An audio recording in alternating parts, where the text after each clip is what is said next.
آپ کو معلوم ہے سورہ انبیاء کے پہلے رکوع میں اللہ تعالیٰ نے انسانوں کو غفلت کے اندھیروں سے، غفلت کے پردوں سے نکلنے کا حکم دیا کہ لوگوں کے لیے حساب کا وقت قریب آتا جا رہا ہے، لیکن وہ غفلت میں پڑے ہوئے ہیں، معرضون، اور اللہ کی نشانیوں سے اعراض کر رہے ہیں۔ اور اللہ نے فرمایا تھا جب بھی ان کے پاس کوئی نصیحت نامہ آتا ہے تو یہ اس کو سنتے ہی نہیں ہیں، اعراض کرتے ہیں، اس سے کھیل کود میں لگے رہتے ہیں، اور پھر پیغمبر پر معاذ اللہ الٹے اعتراضات کرتے ہیں۔ کبھی کہتے ہیں کہ یہ بشر ہیں، کبھی کہتے ہیں جادوگر ہیں، کبھی کہتے ہیں شاعر ہیں۔ تو اللہ نے ان سب باتوں کے جواب دیا کہ جتنے بھی پہلے پیغمبر آئے ہیں وہ انسان ہی ہیں، سب کے جسم تھے، کھانا پیا کھایا کرتے تھے۔ فاسألوا اہل الذکر ان کنتم لا تعلمون، تمہیں اگر علم نہیں ہے تو اہل علم سے پوچھ لو، تم جو اہل کتاب ہے ان کے پاس علم ہے ان سے پوچھ لو۔ تو اب اسی رکوع میں، اس اگلے رکوع میں جو آج ہم شروع کر رہے ہیں، اس میں بھی اسی مضمون کی تکمیل ہے کہ میں نے بتایا نا بار بار کہ یہ چونکہ مکی صورتیں ہیں نا، تو مکی صورتوں میں عقیدے کی اصلاح پر زیادہ زور دیا گیا ہے، اور آخرت کا عقیدہ، توحید، رسالت اور حساب و کتاب کا خوف، ان چیزوں کو زیادہ ان پہ زور دیا گیا ہے۔ وَكَمْ قَصَمْنَا مِنْ قَرْيَةٍ، اللہ فرماتے ہیں دیکھو کتنی بستیاں ایسی ہیں جو ظالم تھیں۔ ظالم سے مراد کیا ہے کہ خدا کی نافرمانی کرنے والی، شرک کرنے والی تھی، ہم نے ان کو ہلاک کر دیا۔ وَأَنشَأْنَا بَعْدَهَا قَوْمًا آخَرِينَ، اور ان کے بعد دوسری قوموں کو ہم نے پیدا کیا۔ تو جن بستیوں کو ہم نے ہلاک کیا نا، وہ بھی اسی طرح غفلت میں پڑی ہوئی تھی۔ وہ غفلت کیا تھی؟ فَلَمَّا أَحَسُّوا بَأْسَنَا، کہ ان کو بھی پیغمبروں نے ڈرایا کہ حساب و کتاب آنے والا ہے، اللہ کا عذاب آ سکتا ہے، غفلت میں پڑے رہے۔ لیکن جب ہمارے عذاب کو انہوں نے محسوس کیا، اذا ہم منہا یرکضون، تو وہ بھاگنے لگے اس سے اچانک۔ پھر انہوں نے یہ نہیں کہا کہ نہیں جی کوئی بات نہیں ہم عذاب برداشت کریں گے، نہ ڈر گئے۔ لا ترکضوا، اللہ کی طرف سے ان کو کہا گیا، یا تو یہ پیغمبر کے ذریعے ان کو کہا گیا، یہ ویسے ہی ایک کہتے ہیں نا کہ یعنی ایک تمثیل ہے، یہ مثال ہے سمجھانے کے لیے کہ بزبان حال ان سے کہا گیا لا ترکضوا، اب کیوں بھاگتے ہو بھائی، وارجعوا الی ما اترفتم فیہ، ان نعمتوں کی طرف جاؤ نا جن میں تمہیں عیش و عشرت دی گئی ہے، اور اپنے گھروں کی طرف لوٹو، لعلکم تسألون، تاکہ تم سے پوچھا جائے کہ تم کدھر بھاگ رہے ہو۔ یہ بھی ایک محاورے کے طور پر یہ لفظ استعمال ہوتا ہے کہ بھئی جیسے کوئی بھاگ رہا ہو نا، تو ہم کہتے ہیں بھئی کہاں بھاگ رہا ہے، تو یہ سوال پوچھتے ہیں نا ہم کدھر بھاگ رہے ہو تم، تو یہ اس سامنے والے کو اور زیادہ رسوا کرنے کے لیے کہ اب کدھر بھاگ رہے ہو بھائی، پہلے تو تم یہ عذاب کا مطالبہ کیا کرتے تھے۔ تو اللہ نے فرمایا تم واپس جاؤ، تم سے لوگ پوچھے کہ تم کدھر بھاگ رہے ہو، تو اس سے مراد حقیقت نہیں ہے کہ تم جاؤ گے تو واقعی لوگ تم سے پوچھیں گے، یہ صرف ایک سمجھانے کے لیے کہ اب کیوں بھاگ رہے ہو تم، اب لوٹو اس عذاب کی طرف جس کا تم مطالبہ کیا کرتے تھے اور جس کا تم انتظار کیا کرتے تھے، تاکہ لوگ تم سے پوچھیں کہ اب تم کس طرف بھاگ رہے ہو، تمہاری بھاگنے کی وجہ کیا ہے۔ یہ ان کو اور زیادہ رسوا کرنے کے لیے اللہ نے بزبان حال ان سے یہ کہا، یا پیغمبر کے ذریعے ان سے یہ کہا۔ یہ یاد رکھیں ہر بستی میں ایسا نہیں ہوا کہ وہ بھاگنے کی کوشش کی ہو، بعض بستیاں تو ایسی تھیں کہ انہوں نے عذاب دیکھ کے بھی نہیں بھاگے، جیسے قوم عاد کے بارے میں آتا ہے فَلَمَّا رَأَوْهُ عَارِضًا مُسْتَقْبِلَ أَوْدِيَتِهِمْ قَالُوا هَذَا عَارِضٌ مُمْطِرُنَا، جب عذاب دیکھا نا تو انہوں نے کہا یہ تو بارش ہے جو ہم پہ برسے گی۔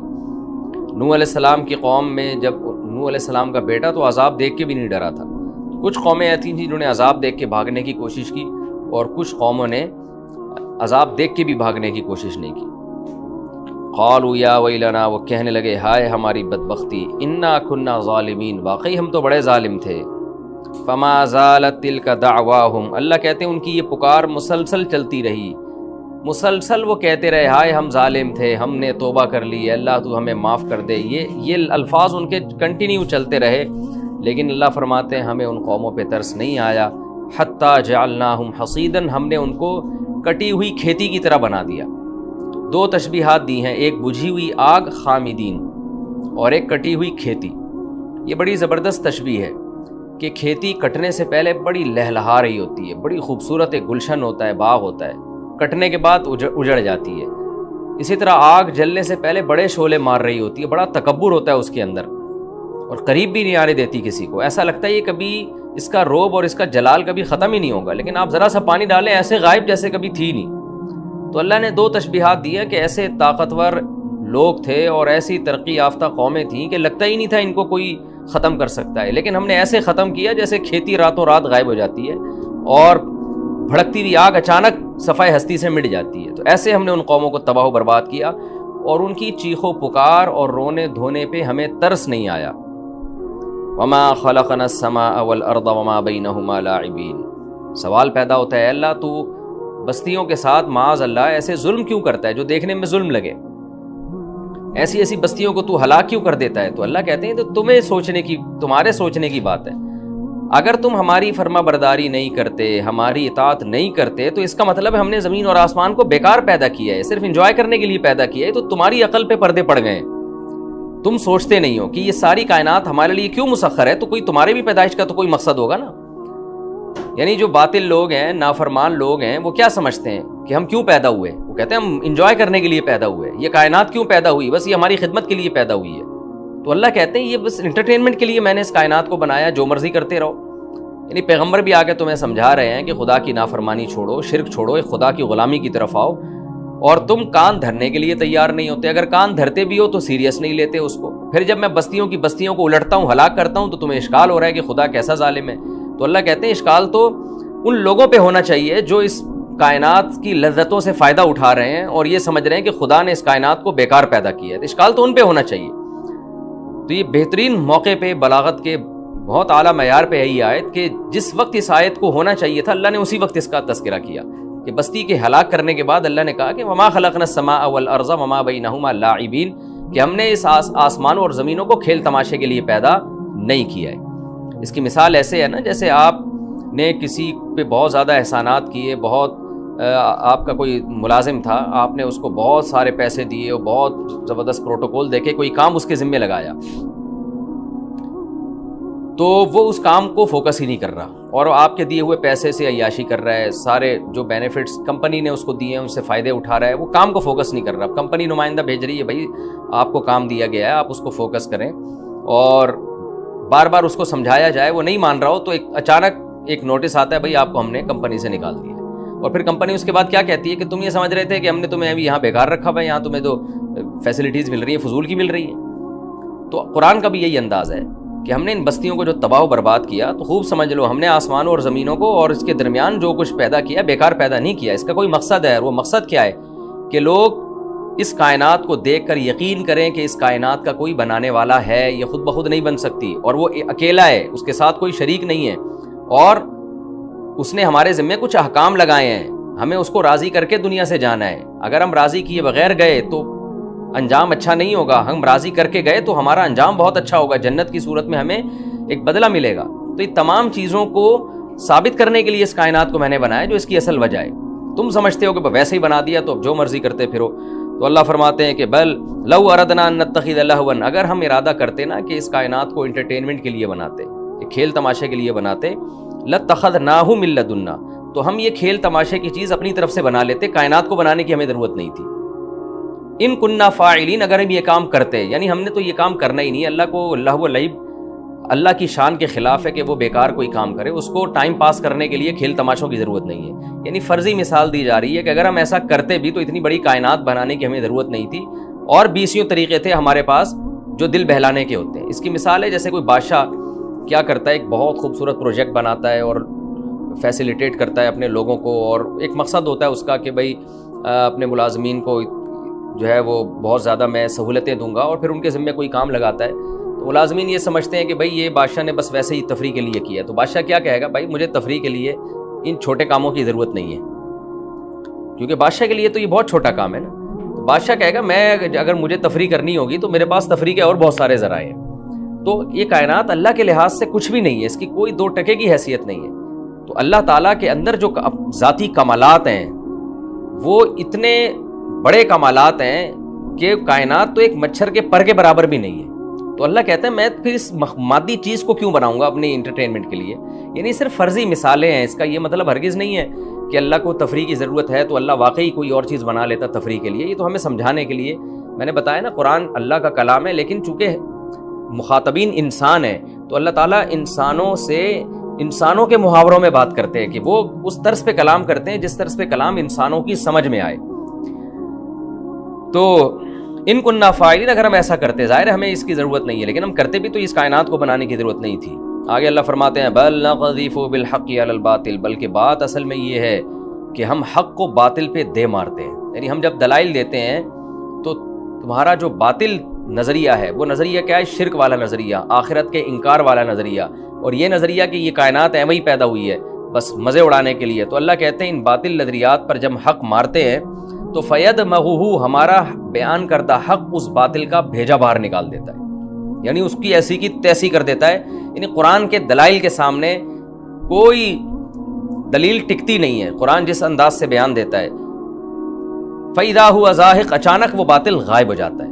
وہ الگ بات ہے کہ اس باطل کے دفع ہو جانے کے بعد بھی کوئی اسی باطل کو پکڑے رکھے تو وہ پھر اس کی ہٹ دھرمی اور اس کی ضد ہے، لیکن قرآن اس باطل کو دلائل کی دنیا میں پنپنے نہیں دیتا۔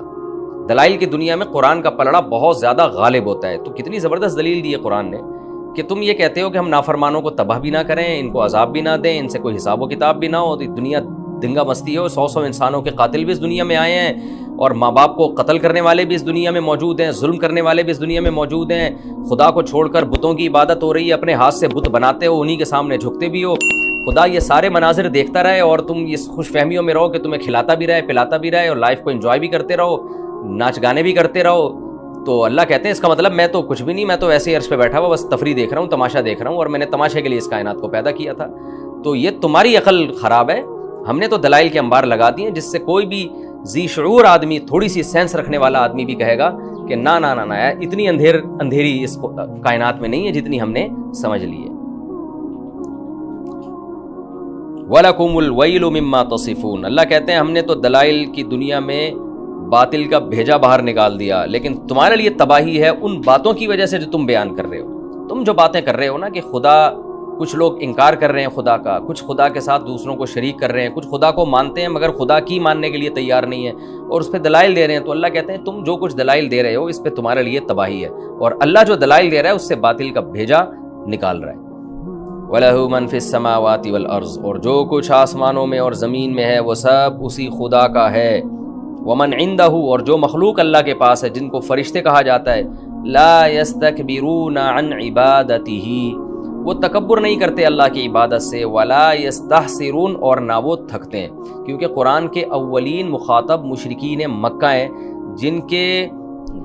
جن میں شرک کے جراثیم ان کی کھوپڑی میں ایسے گھس گئے تھے کہ نکلتے نہیں تھے، تو مختلف طریقوں سے وہ شرک کرتے تھے۔ انہیں ایک بہت بڑا شرک یہ تھا کہ وہ فرشتوں کو اللہ کی معاذ اللہ بیٹیاں کہا کرتے تھے۔ تو قرآن نے کہا کہ یہ نظریہ بھی تمہارا غلط ہے، جو مخلوق اللہ کے پاس ہے جن کو فرشتے کہا جاتا ہے وہ اللہ کی اولاد نہیں بلکہ اللہ کے غلام ہیں وہ، اور ایسے غلام ہیں کہ وہ اللہ کی عبادت سے تکبر نہیں کرتے، ولا یستحسرون، تھکتے نہیں ہیں، یسبحون اللیل والنہار، دن اور رات میں اللہ کی پاکی بیان کرتے ہیں، لا یفترون، اور اس میں وقفہ نہیں کرتے، کیونکہ فرشتوں میں جسمانی تھکاوٹ نہیں ہے، تو جو فرشتہ جس عبادت میں اللہ نے ہزاروں سال پہلے لگا دیا اب تک اسی میں لگا ہوا ہے۔ تو اللہ کہتے ہیں میرے پاس تو ایسی عظیم اور مقرب مخلوق ہے، اور تم نے کیا کیا ہے، ام اتخذوا آلہۃ من الارض، کیا تم نے زمین سے خدا تراش لیے ہیں؟ اصل خدا تو آسمانوں میں ہے جو ایک خدا ہے، تو کیا تم نے زمین میں بہت سارے خداؤں کو ٹھہرا لیا ہے؟ یعنی یہ بھی ان معبودوں کی توہین ہے، اس کو قرآن بیان کر رہا ہے کہ بنایا بھی تم نے کس کو ہے، یہی جو زمین جس کو تم رونتے ہو، اسی کی مٹی کو لے کر، اسی کے گارے کو لے کر، یہیں سے تانبا پیتل نکل رہا ہے، اسی کو لے کے تم نے بت بنا لیے ہیں، تو زمین سے تم نے خدا تراش لیے ہیں۔ یہ کیسے ممکن ہے کہ خدا اس زمین سے نکلتا ہو؟ یہ کیسے پاسبل ہے؟ ام اتخذوا آلہۃ من الارض، کیا انہوں نے زمین سے خداؤں کو تراش لیا ہے، ہم ینشرون، جو ان کو زندہ بھی کریں گے قیامت کے دن؟ یعنی ظاہر ہے ایسا ممکن نہیں ہے۔ یعنی قرآن یہ بیان کر رہا ہے کہ ان جھوٹے معبودوں میں معبود والی کوئی بھی صفت نہیں ہے، کیونکہ معبود تو وہ ہے جو دوبارہ زندہ، جیسے پہلی دفعہ پیدا کیا دوبارہ پیدا کرنے پر بھی قادر ہو۔ دوسری بات یہ کہ جو معبود ہے اس کا جو میٹیریل ہے وہ تو ٹھیک ہو نا۔ تمہارا جو معبود ہے، دیکھیں خدا مادے سے پاک ہے، مطلب یہ نہیں ہے کہ اللہ کا جس چیز سے بنا ہے وہ کوئی بہت اعلیٰ چیز ہے، اس کی تو کیفیت میں پڑھنا ہی حرام ہے، لیکن وہی میں نے بتایا نا کہ قرآن ہم سے ہمارے لیول پہ آ کے بات کرتا ہے۔ تو اللہ کہتے تم نے زمین سے خداؤں کو تراش لیا ہے، تو ان کا تو میٹیریل کیا ہے، مٹی ہے، کسی کا جو ہے وہ پیتل ہوگا، کسی کا سونا ہوگا، نہ ظاہری لحاظ سے ان میں معبود والی کوئی صفت ہے اور نہ ان کے اندر کوئی معبود والی صفت ہے کہ یہ پیدا کرنے پر، حیات دینے پر قادر ہو۔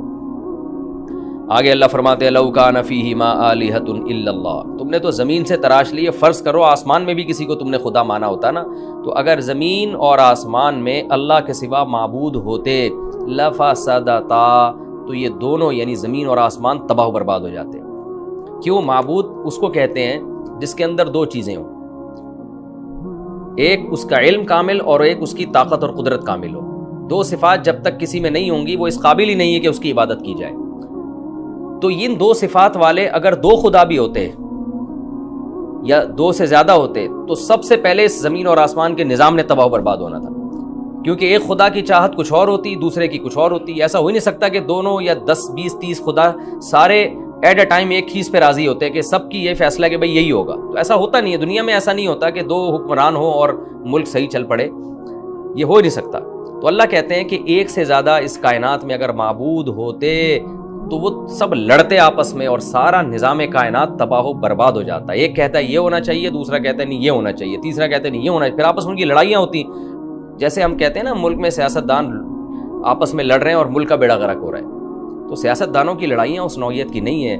اگر اس کائنات میں اللہ کے سوا کوئی معبود ہوتا تو پھر ان کی لڑائیاں بھی بہت بڑے پیمانے پر ہوتی ہیں اور یہ نظام کائنات تباہ و برباد ہو جاتا۔ تو ظاہر ہے تباہ و برباد نہیں ہوا، تو یہ اس کی علامت ہے کہ خدا بھی ایک سے زیادہ نہیں ہے، معبود بھی ایک سے زیادہ نہیں ہے۔ فسبحان اللہ، پس یہ ثابت ہو گیا کہ اللہ ہر عیب سے پاک ہے، شرک کے عیب سے بھی پاک ہے، وہ رب العرش، وہ عرش کا رب ہے، یعنی جو حکومت کا تخت ہے اس پر بھی تنے تنہا وہی بیٹھا ہوا ہے اللہ۔ اما یصفون، اور وہ پاک ہے ان باتوں سے، یصفون جو یہ لوگ بیان کرتے ہیں، یعنی شرک کی باتوں سے وہ پاک ہے، اور ایسا طاقتور ہے کہ دوسرا معبود ہوتا تو لڑائی ہوتی نا، لیکن اللہ کہتے ہیں دوسرا کوئی معبود نہیں، بلکہ وہ تنے تنہا اتنا پاورفل معبود ہے کہ لا یسأل عما یفعل، وہ جو کچھ کرے اس سے کوئی پوچھنے والا نہیں۔ اگر اس کائنات میں ایک اور خدا ہوتا تو ایک خدا کچھ کر رہا ہوتا، دوسرا پوچھتا نا کہ آپ یہ کیوں کر رہے ہیں، پھر اختلاف ہوتا، پھر لڑائی ہوتی۔ تو اللہ نے کہا لا یسأل عما یفعل، جو کچھ بھی وہ کرے اس سے کوئی پوچھنے والا نہیں ہے، وہم یسألون، اور اللہ کے علاوہ جتنی مخلوق ہے کچھ بھی کرے اس سے پوچھا جائے گا، یعنی اس سے پوچھنے والا میں موجود ہوں۔ ام اتخذوا من دونہ آلہہ، اللہ کہتے ہیں بتاؤ اس کے بعد بھی کیا انہوں نے اللہ کو چھوڑ کر معبود تراش رکھے ہیں۔ قل ہاتوا برہانکم، اے نبی ان سے کہہ دیجئے لاؤ اپنی مضبوط دلیل، یعنی ہم نے تو خدا کے ایک ہونے پر مضبوط دلیل پیش کر دی ہے، تم 20 خداؤں کے خدا ہونے پر، جھوٹے خداؤں کے خدا ہونے پر کوئی ایک تو مضبوط دلیل پیش کرو۔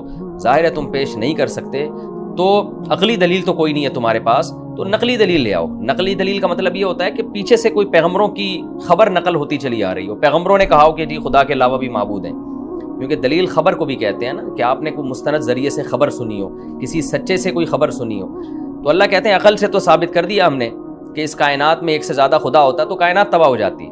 اب آسمانی کتابوں کے ریفرنس لے کر آ جاؤ، ھذا ذکر من معی، تو یہ میرے پاس جو ذکر ہے، میرے پاس جو لوگ ہیں ان کا ذکر یعنی یہ قرآن، اور ذکر من قبلی، اور جو مجھ سے پہلے گزر چکے ہیں ان کا نصیحت نام ہے، تورات اور انجیل بھی موجود ہے، ان میں کہیں دکھا دو کہ اللہ کے علاوہ بھی کوئی معبود ہے۔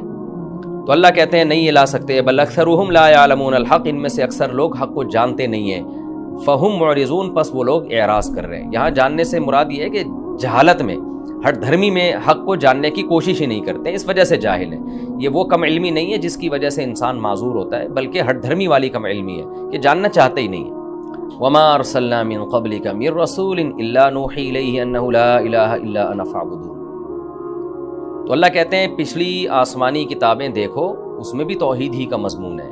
اسی بات کو اللہ نے اپنے کلام میں بیان کیا کہ ہم نے آپ سے پہلے کوئی بھی رسول ایسا نہیں ہے جو بھیجا ہو الا نوحی الیہ، مگر ہم نے ان کو وحی کی، انہ لا الہ الا انا، کہ بے شک لا الہ الا انا، کہ میرے سوا کوئی عبادت کے لائق نہیں ہے، فاعبدون، پس میری ہی عبادت کرو۔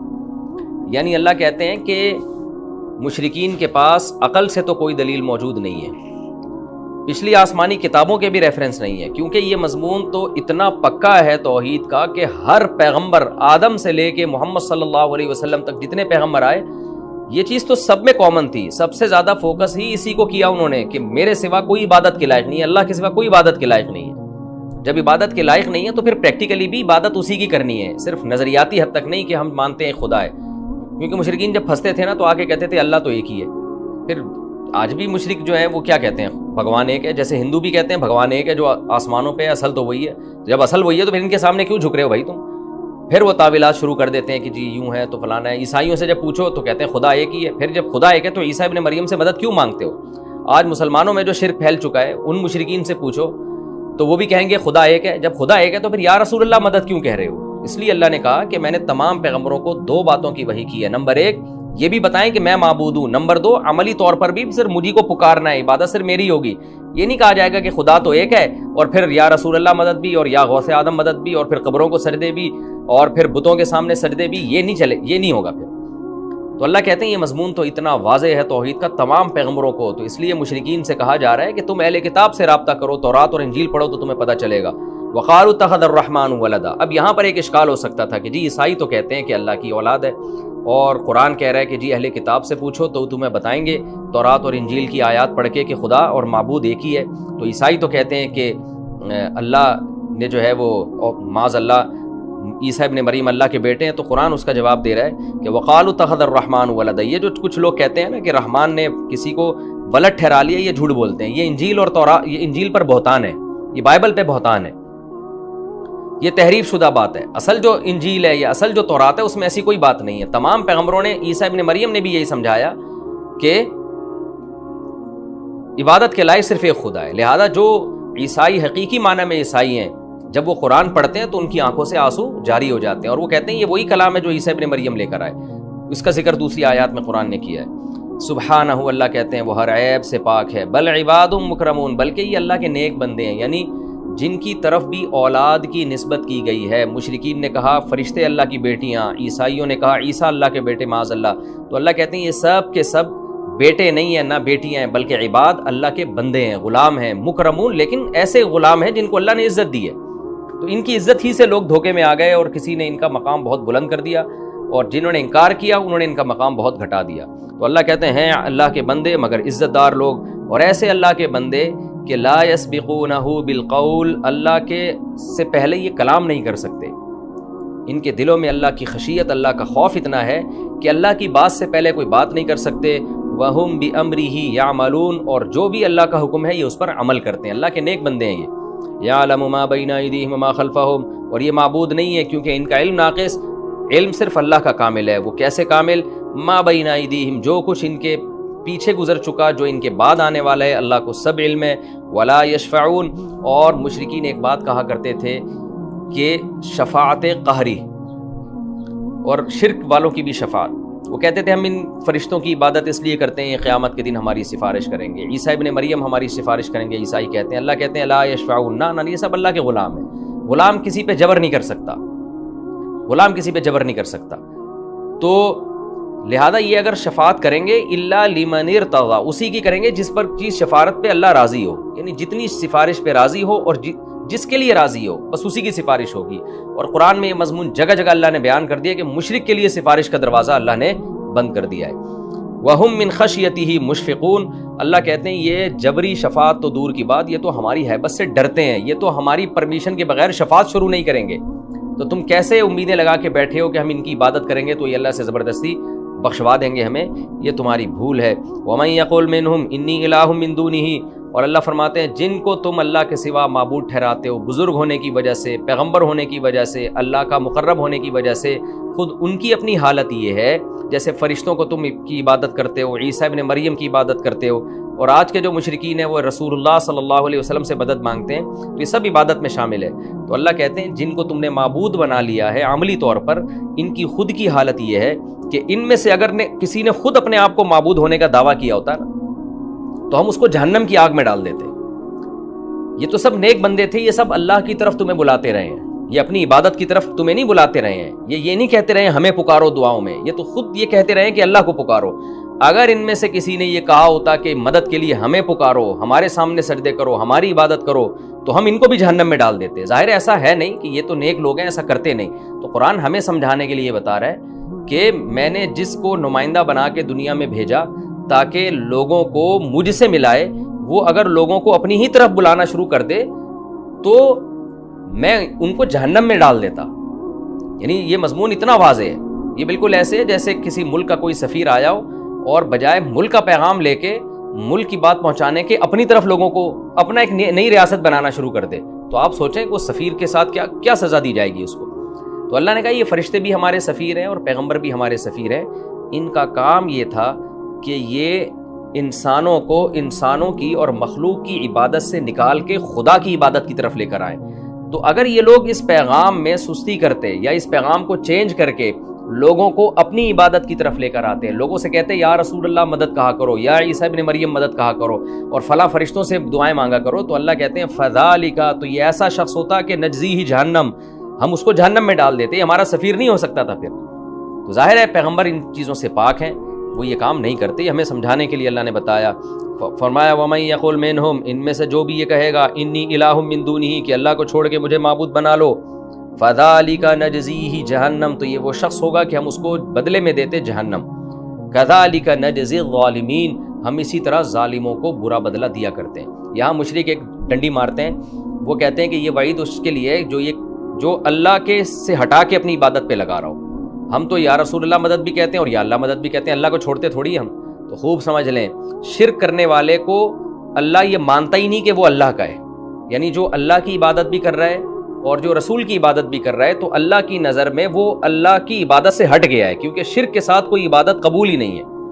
وَمَا يُؤْمِنُ أَكْثَرُهُمْ بِاللَّهِ إِلَّا وَهُمْ مُشْرِكُونَ, ہے نا سورہ یوسف میں اللہ کہتے ہیں ان میں سے جو اکثر لوگ ایمان لے کر آتے ہیں تو یہ ایمان ایسا ہوتا ہے شرک کے ساتھ ہوتا ہے, تو یہ شرک والا ایمان اللہ کو پسند قبول ہی نہیں ہے. تو جب اللہ کو قبول ہی نہیں ہے اس کا مطلب وہ اللہ کا ہے ہی نہیں. تو خوب سمجھ لیں اس آیت میں آج کے مشرک تحریف کر سکتے ہیں اور کرتے ہیں, وہ یہی کہ یہ تو قرآن تو یہ کہہ رہے ہیں کہ جن میں سے جو اللہ سے ہٹا کے اپنی طرف لے کر آئے گا, تو ہم تو اللہ سے ہٹ تھوڑی رہے ہیں, ہم تو یا اللہ مدد بھی کہتے ہیں, یا رسول اللہ مدد بھی کہتے ہیں, یا علی مدد بھی کہتے ہیں, یا اللہ مدد بھی کہتے ہیں. تو یہ تحریف ہے, کیونکہ اللہ کی نظر میں شرک کرنے والا ایسا ہے کہ وہ اللہ کی عبادت سے ہٹ گیا ہے. تو یہ ہمارا رکوع الحمدللہ مکمل ہو گیا. اس رکوع میں بھی اللہ نے توحید کو بیان کیا ہے اور عقلی دلیل بھی دی ہے توحید کی کہ خدا ایک ہے, اور نقلی دلیل, نقل سے مراد کہ پچھلی آسمانی کتابوں کے کا مضمون بھی اللہ نے بیان کیا, اور یہ بھی بتایا کہ جن لوگوں کو تم اللہ کے سوا معبود بناتے ہو وہ خود اپنے معبود بننے پر خوش نہیں ہیں, خود اپنے معبود بننے پر خوش نہیں. لیکن آپ کو پتہ ہے کہ مشرک کی عقل کام نہیں کرتی. ابھی ایک مفتی صاحب تھے, وہی تھوڑا سا دوسرے مسلک کے, وہ ان سے کسی نے توحید کے بارے میں سوال پوچھا تو انہوں نے گول مول کر دیا. انہوں نے کہا کہ نبی صلی اللہ علیہ وسلم مشکل کشا نہیں ہے, اور ہیں بھی کچھ ایسی مبہم سی بات کی. تو ان کے جو فینس تھے انہوں نے اتنا برا بلا کہا کہ آپ نے پیغمبر کی توہین کی ہے. وجہ کیا ہے کہ وہ محترم اب توحید بھی بیان نہیں کر سکتے, کریں گے تو شرک اتنا پھیلا دیا کہ قوم پکڑ کے مارے گی, اور یہ بھی ڈر لگ رہا ہے کہ میں قرآن کی آیت کی تحریف کیسے کروں, میں سیدھی یہ کیسے کہہ دوں کہ نبی مشکل کشا نہیں ہے, عالم الغیب نہیں ہے.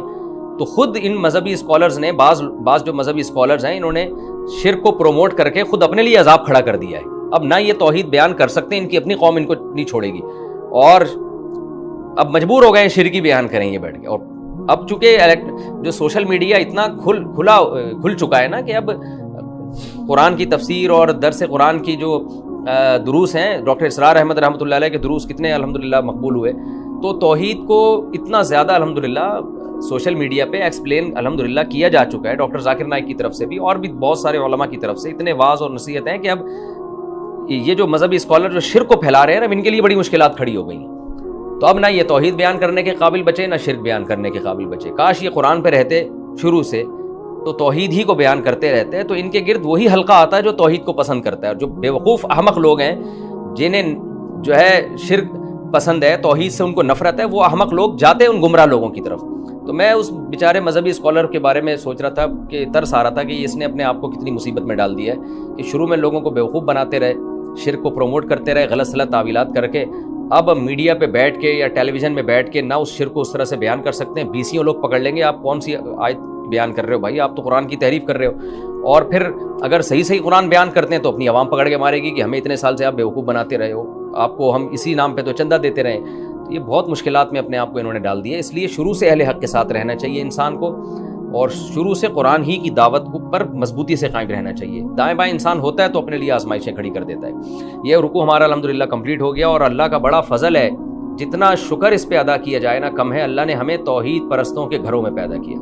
نہ ہمارے والد مشرک تھے الحمدللہ, نہ ہماری والدہ مشرک, نہ ددیال نہ ننیال. توحید پرستوں کے گھر میں پیدا ہو جانا یہ اللہ کی بہت بڑی نعمت ہے، کیونکہ اللہ توحید کے معاملے میں بہت حساس ہے، اللہ چاہتا ہے کہ صرف میری عبادت ہو۔